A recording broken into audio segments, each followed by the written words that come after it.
வைகாசி விசாகத்தன்று ஞானோதயம் பெற்ற புத்தர்.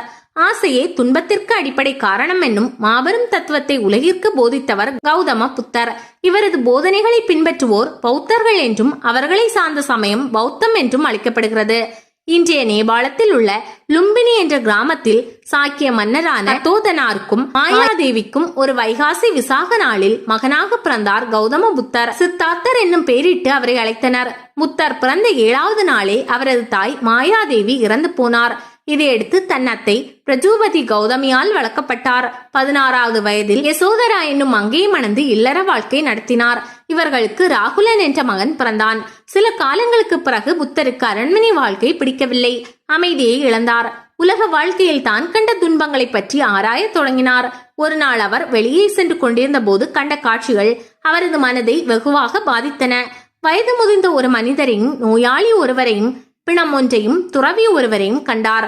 இதனால் மனம் கலங்கினார். இதற்கு முன்னால் இது போன்ற காட்சிகளை அவர் நேரில் கண்டதில்லை. அந்த காட்சிகள் அவரது சிந்தையை தூண்டிவிட்டன. உலக வாழ்க்கையில் காணப்படும் துன்பங்களை பற்றியும் அதற்கு பின்னர் என்ன நடைபெறும் என்பது பற்றியும் தீவிரமாக ஆராயத் தொடங்கினார். இத்தகைய துன்பங்களுக்கு தீர்வு காண்பதை தனது லட்சியமாக கொண்டார்.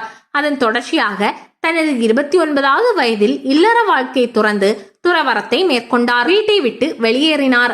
35வது வயதில் இந்தியாவின் தற்போதைய பீகார் மாநிலத்தில் உள்ள கயே என்கிற சுமேதே என்ற பெண்ணிடம் மோர் வாங்கி கொடுத்துவிட்டு ஒரு மரத்தடியில் அமர்ந்தார். அந்த இடத்தை விட்டு அகலாமல் கடும் தவம் செய்தார்.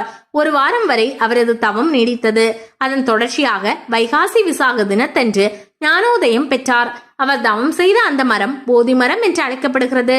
புத்த மதத்தினர் இந்த இடத்திற்கு புனித யாத்திரை மேற்கொள்வதை புனிதமாக கருதுகிறார்கள்.